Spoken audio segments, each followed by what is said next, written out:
Today we're talking about crispy breaded fried foods and the process that gets us there.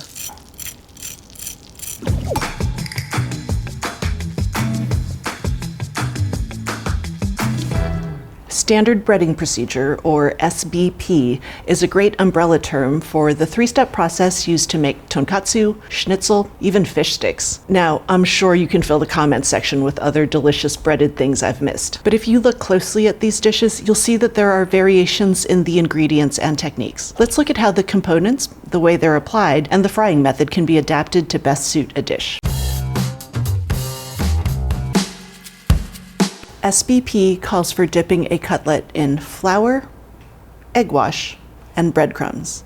You go in this order and you shake off all of the excess in between each dip. Breadcrumbs, whether fine or coarse, panko or western, seasoned or plain, they're the most commonly used crumb. Now, the size and the shape of the crumb, that'll determine the texture of the food. All other things being equal, the more substantial that coating, the crunchier the finished item. You can flavor the crumbs with spices, seasonings, or you can do what Andrea Geary does for her chicken parmesan. She uses panko rather than breadcrumbs because she's after a lot of crunch, and she seasons them with garlic powder, dried oregano, and pepper. Here's her trick for making that recipe really shine. She substitutes grated Parmesan for a good amount of the panko. Beyond giving that crust a salty, savory, cheesy flavor, the Parmesan makes that crust water resistant so that it stays crunchy even after getting topped with mozzarella, fontina, and tomato sauce. You can also play with the egg wash. There are some chefs who prefer to just use the egg whites. Ditching the fatty yolks gets them a little extra crispness. Or you can actually lean into a rich egg wash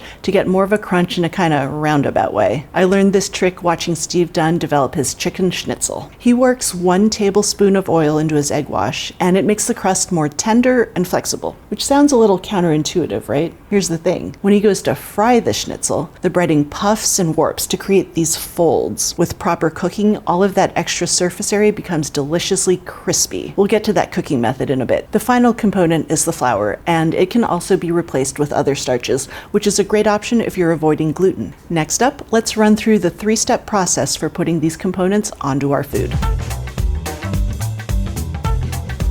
The explanation I often hear for how 3-step or 3-stage breading works is that the flour sticks to the meat, the egg sticks to the flour, and the crumbs stick to the egg, which kind of implies you need all 3 or the crumbs won't stick. In reality, the interaction of these 3 components isn't as separate and sequential. The egg and flour, they actually form a thick, sticky batter that snags the crumbs and holds them in place. That's why you're always instructed to shake off all the excess flour and let the egg drip off. Otherwise, you end up with a really substantial layer of batter that makes the fried food seem bready rather than crispy. When you're breading food, it's important to have a dry hand and a wet hand so that a sticky batter doesn't build up on your fingertips. If you fry frequently, it's pretty easy to remember to have a dry hand and a wet hand. If you don't, though, it's a little bit frustrating sometimes to remember that this hand only picks up the raw food and it picks up the food after it gets dunked in the egg wash, and this other hand, the dry hand, only touches the food after it's in the flour or the breadcrumbs.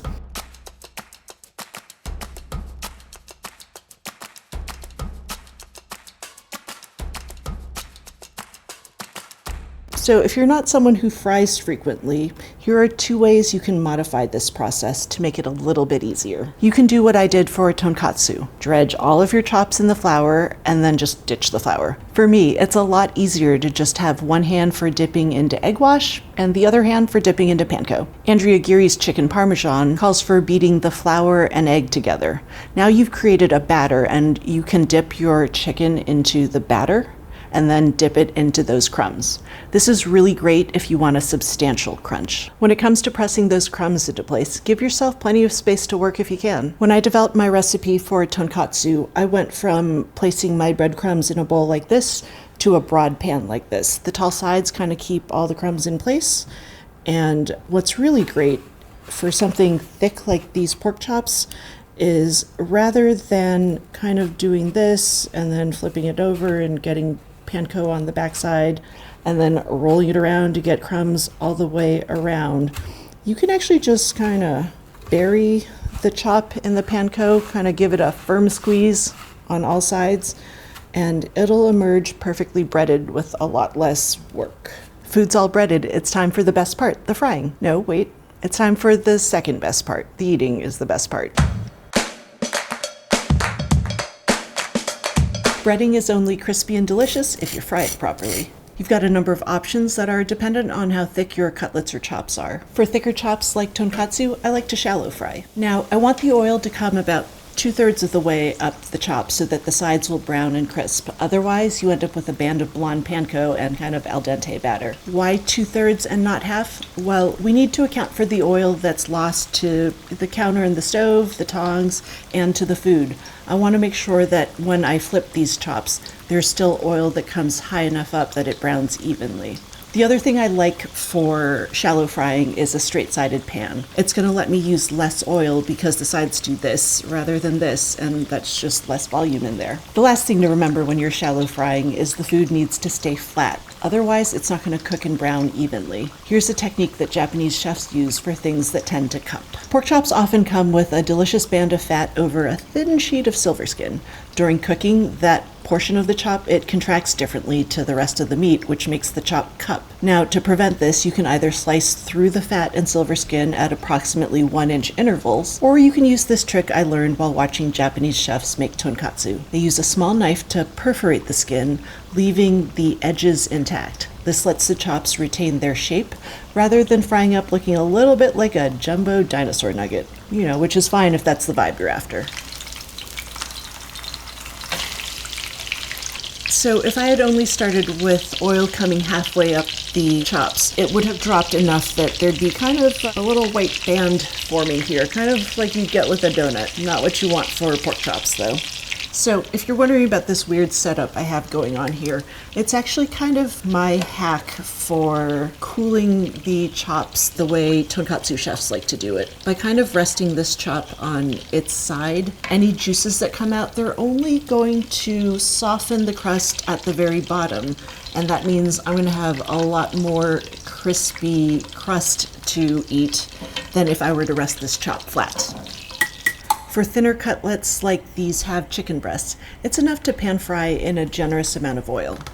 If you were to zoom in real tight on these crumbs, you'll see that they don't form a flat surface. In order for them to brown evenly, we need oil to transfer the heat from the pan to the areas of the crust that aren't making contact with the pan. Otherwise, the results are kind of sad and patchy.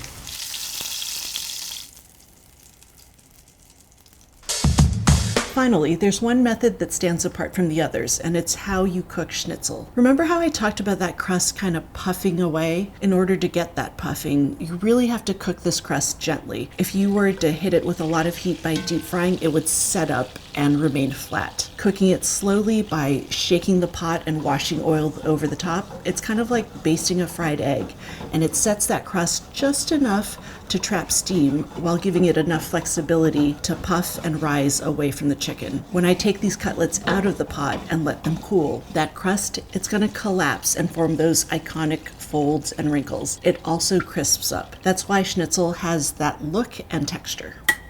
This all looks and smells so great. Let's dive in. I'm going to start with the schnitzel.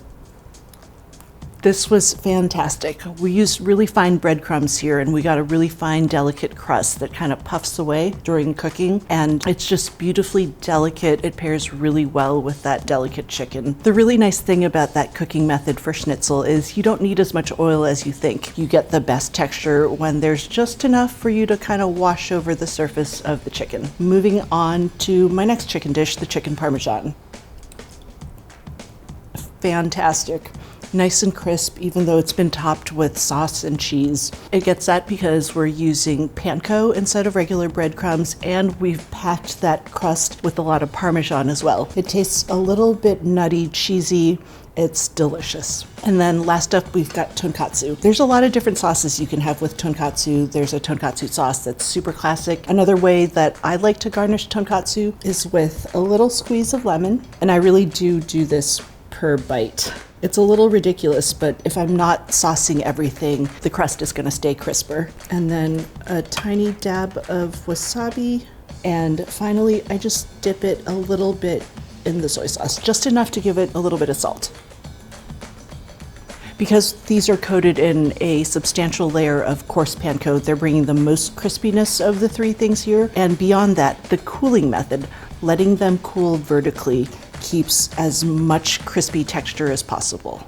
Standard breading procedure, it's a core technique and it's used by a lot of different cultures. What's really great about it though is there's room for variation within this technique, and we saw that in the 3 dishes we made today. Those variations are what distinguish those dishes from each other, even though they're all breaded, they're all fried, and they're all delicious.